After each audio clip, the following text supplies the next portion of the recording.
Bonjour à tous et à toutes, ici Nicolas de Montréal. On est vendredi. C'est une magnifique journée aujourd'hui au centre-ville de Montréal. Je suis en congé. Et aujourd'hui, je dois dire que j'ai enfin trouvé l'optique ou le ton pour vraiment commencer à retravailler mon livre. Je vous en ai parlé déjà depuis 2 semaines. J'étais pas encore confortable avec la manière que je l'avais écrit, il y a peut-être 5 ans. Quand j'écris un livre, j'écris rapidement à la main. Je le fais retaper par quelqu'un. Donc, j'avoue, il y avait beaucoup de colère, il y avait beaucoup de reproches envers certaines femmes qui ont été dans ma vie. Et bien, je pense que le travail d'un artiste ou d'un écrivain, c'est celui d'un alchimiste. C'est d'utiliser le matériel pour utiliser la merde, d'une certaine manière, pour la transformer en or. Moi, je suis pas ce type d'artiste qui étale leur merde sur une toile ou dans un livre et qui la laisse merdique, qui la laisse être de la merde. En fait, pour moi, ce n'est pas de l'art. Il y a beaucoup de ça aujourd'hui.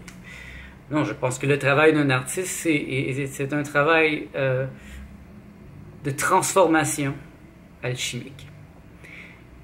Et j'avoue que dans ce livre, il y avait une grosse transformation à faire. Et à force d'écrire dans mon journal, de réfléchir, et de tourner autour du pot aussi, là, ça fait déjà 2 semaines que j'ai réouvert le fichier sur mon ordinateur, et puis là, j'attendais de trouver l'énergie. Parce que quand même, ça me demande beaucoup d'énergie, moi, pour retravailler un livre. Il faut que je m'assise. J'ai l'impression de travailler. J'ai pas le goût de travailler présentement. Parce qu'écrire un livre, généralement, je peux même aller dans un café, je vais écrire dans un cahier, sur des feuilles. J'ai pas l'impression que c'est un travail. Mais tout le travail en arrière d'un livre, c'est la mise en... la correction, la recorrection... la mise en page, ce genre de choses, c'est pas très créatif. Mais j'ai trouvé l'optique, et là je suis content, là j'ai travaillé au moins 2-3 heures aujourd'hui sur le livre. Donc là ça m'inspire, peut-être que je vais réussir vraiment à le faire cet été, et ça fera un beau cadeau pour vous. Et en fait, ça approfondit ma réflexion sur l'amour, sur le bonheur. Mais ça fait des années que j'y réfléchis, mais puisque je suis sur le point de publier un livre sur le sujet, eh bien, c'est mieux que ça soit clair dans ma tête. Je veux pas revenir sur ce livre dans quelques années puis dire que finalement j'ai changé d'idée ou dans le cas présent, c'est pas que j'ai changé d'idée, c'est plutôt comment j'exprime les idées. Donc, j'ai décidé de vraiment appliquer la communication non violente que j'ai étudiée dernièrement. Au lieu d'attaquer l'humanité, les femmes du passé, trouver une manière de le dire intelligente qui fait que je n'attaque pas.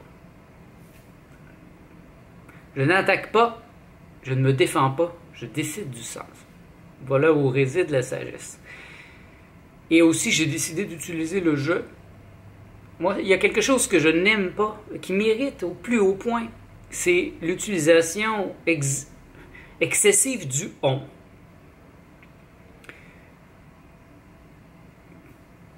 Je pourrais dire on est en train de parler ensemble, toi et moi. Ok, c'est valide, mais quand la majorité des gens utilisent le « on », c'est souvent pour nous englober, pour m'englober dans quelque chose qui n'a rien à voir avec ce que je suis. On a découvert que la planète est plate, qu'elle est ronde. Et ça veut dire on, tout le monde. Et quand je suis avec quelqu'un qui utilise beaucoup les on, ça m'irrite. J'ai fait presque fâcher un ami la semaine passée parce que je revenais sans cesse sur cet aspect. On voulait faire de la philosophie et puis sans cesse il revenait avec des généralisations et il m'incluait souvent dans des choses sur lesquelles je n'étais pas d'accord, mais puisqu'il disait le on, ça impliquait que je pensais comme lui. Et j'étais sans cesse à le corriger. Et puis je ne veux pas faire cette erreur dans mon nouveau livre. Je ne veux pas faire de généralisation. Et par exemple, hier, j'avais une discussion avec une amie et elle, sans cesse, elle utilisait le on, et même le tu. Vous allez remarquer parfois que les gens vont dire, lorsque tu penses que tu vas là-bas, c'est pas tu, c'est pas moi. Ils parlent d'eux-mêmes. Donc au lieu d'utiliser le je, d'assumer leurs idées, ils les projettent sur vous ou sur on, qui est un genre de gros sac de poubelle qui est imprécis en fait. Qu'est-ce que ça veut dire on? T'sais, vous m'avez souvent entendu parler clairement. Moi, je vais dire, la majorité des gens pensent que... Ah, ben là, c'est précis. Ça ne veut pas dire que vous pensez comme ça. Je ne vous oblige pas à penser comme ça. Mais si je dis, on pense que... Ben là, vous êtes déjà inclus. Et moi, j'ai horreur. J'ai horreur de ça. Et en philosophie, c'est quelque chose que j'ai appris. À être précis, à être clair, et donc ne pas utiliser le on, à moins que ça soit précis. On va au restaurant, moi et Martha. Ah, ben ça, ok, j'ai le droit, parce que c'est moi et elle, c'est évident. Mais on pense que les extraterrestres n'existent pas. Vous voyez, on, c'est quoi? C'est moi et vous, l'humanité dans son entièreté. Et bien, voilà. Et j'avoue qu'hier, la discussion que j'ai eue avec cette amie, je ne voulais pas intervenir parce que je ne voulais pas briser la discussion avec elle, mais sans cesse, le on, et c'était pas clair. C'était un manque de clarté. Et je me disais, il n'y a rien que je peux faire. On ne pourra jamais atteindre de la clarté aujourd'hui, puisque elle se permet ce type d'imprécision. Et c'est quelque chose que je vois souvent dans ce monde, et ben, je ne veux pas commettre cette erreur. Dans ma pensée, je tiens à être clair, et c'est pourquoi vous m'entendez généralement dire la majorité des gens. Et si je reviens sur le thème du bonheur et de l'amour, eh bien c'est ça, c'est une réflexion. Comment je peux exprimer ça sans blesser, sans vraiment... comment puis-je exprimer ma conception de l'amour, ma conception du bonheur?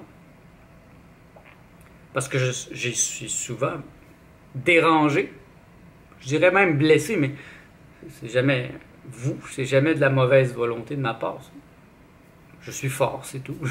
Quand j'exprime des idées, ça débalance souvent quelqu'un parce qu'il n'est pas clair lui-même dans sa pensée. Et puis là, je viens juste tirer sur une petite corde et là, tout l'édifice de ses idées s'effondre. Je suis conscient qu'hier, j'ai ébranlé cette personne.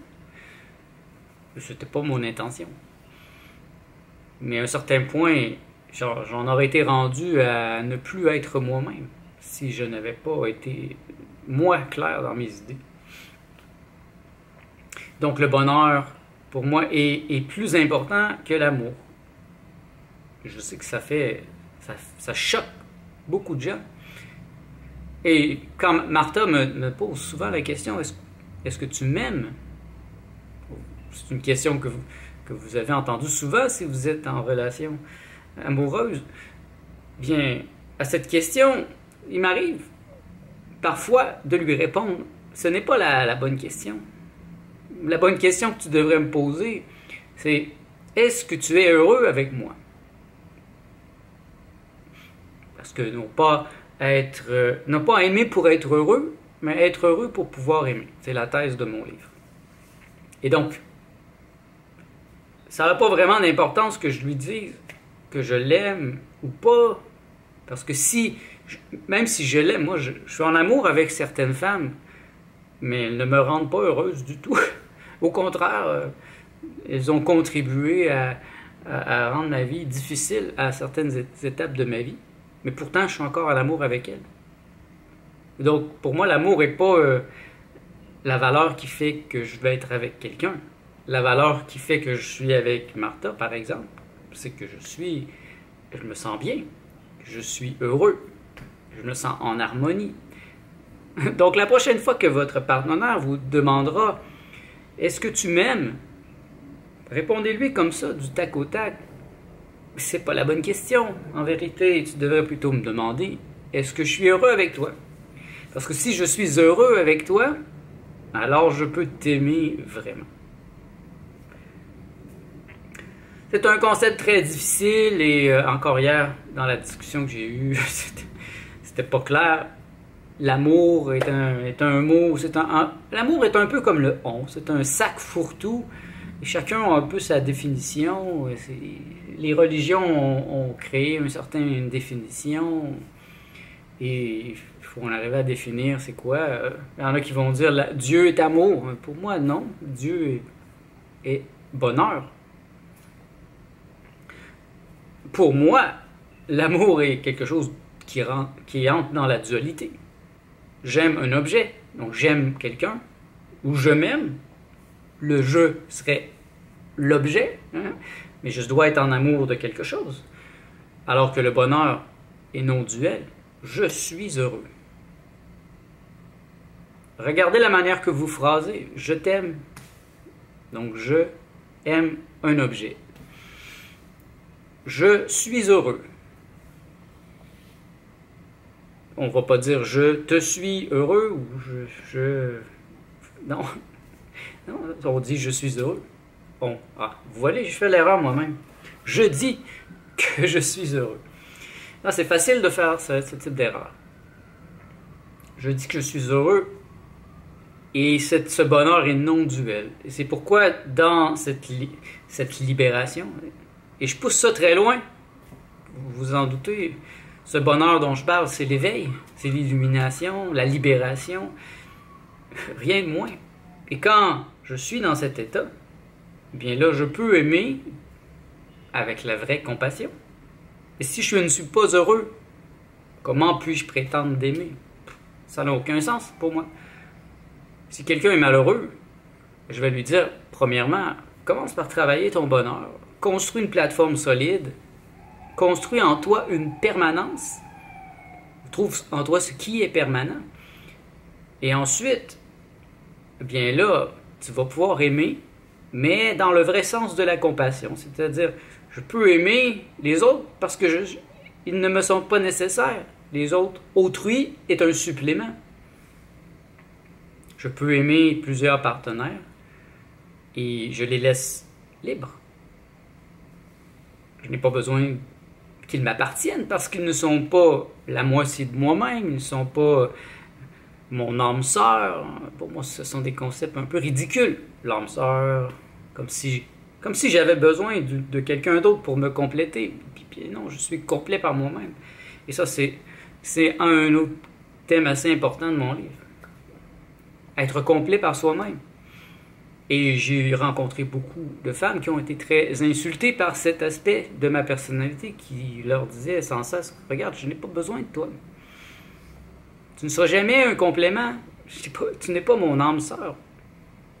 Tu es l'ami de mon essence. Tu es un supplément. Et je suis souverain. »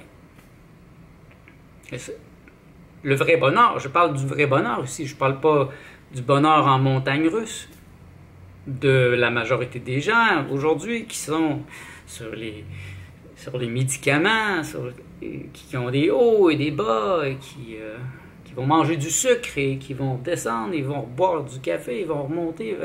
C'est comme... Ouf, ça donne mal au cœur ce bonheur.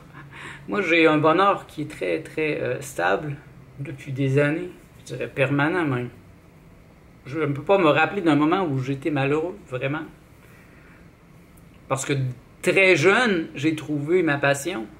J'ai trouvé, dès l'âge de 10 ans, je suis tombé en amour avec la bande dessinée. Et j'en ai fait de la bande dessinée, mes amis. J'en ai fait beaucoup, et puis j'ai fait de la peinture, et puis je suis venu à Montréal, et puis là j'ai commencé à écrire, à faire de la musique. Donc c'était facile pour moi de me centrer, de connaître qui je suis, parce que j'ai une œuvre. Et j'ai publié cette œuvre. Donc, c'est évident pour moi que j'ai fondé une permanence en moi. J'ai fait un travail sur moi-même. Puis si vous n'avez pas fait ça, eh bien, commencez le plus tôt possible. Dès maintenant, commencez à travailler sur vous-même parce que si vous n'avez pas, si vous ne réussissez pas à avoir dans votre vie des amours stables, des gens qui restent, eh bien, c'est peut-être que vous n'êtes pas vraiment heureux. Si vous demandez aux autres de vous rendre heureux, vous serez toujours perdant.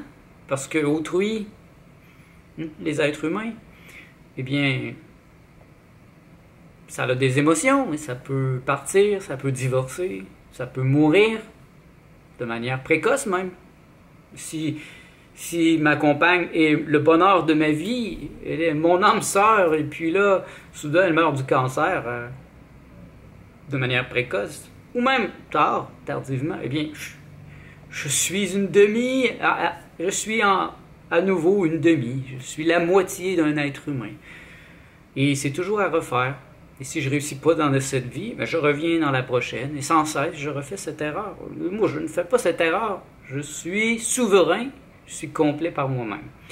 C'est ce que je vais exprimer dans ce livre, et amener aussi l'idée d'un amour inconditionnel, qui est capable d'aimer quelqu'un, de lui dire les vraies choses, même si parfois ça veut dire que cette personne va s'éloigner, que ça va être trop difficile pour elle d'accepter ce que je suis. Mais je n'ai pas peur parce que je suis heureux. Je n'ai pas peur de la solitude. Il y a des grands moments dans ma vie de solitude. Parfois même de l'isolement. Il m'arrive d'être isolé. Mais pour moi, la solitude n'est pas quelque chose de négatif. J'en ai déjà parlé. Si je regarde ma bibliothèque, la majorité des grands auteurs dans cette bibliothèque, ce sont des grands solitaires. Sinon, ils n'auraient pas pu écrire de livres. Ils n'auraient pas eu du temps pour écrire. Donc, c'est une nourriture, la solitude. Il faut arrêter d'avoir peur de la solitude. Et le jour où on cesse... Oh, vous voyez, je viens de faire l'erreur. Le jour où je cesse de faire cette erreur, de croire que j'ai besoin des autres, eh bien, la solitude fait en sorte que je suis un bienheureux. Et puis là, par miracle, j'attire à moi des gens qui sont libres aussi, ou qui cherchent la liberté, tout au moins. Il y a un moment dans ma vie où j'ai changé ma vibration radicalement. J'ai travaillé sur la souveraineté de mon être. Et avant, j'attirais un type de femme qui avait eu des problèmes avec leur père, qui avait une enfance malheureuse, qui avait une enfance difficile, douloureuse, et n'aimaient pas vraiment leur père. Et quand j'ai changé ma vibration, eh bien, est arrivé des femmes qui n'avaient aucun problème avec leur père, qui ont vécu dans l'amour, dans la joie, parce que c'est ce que j'ai vécu.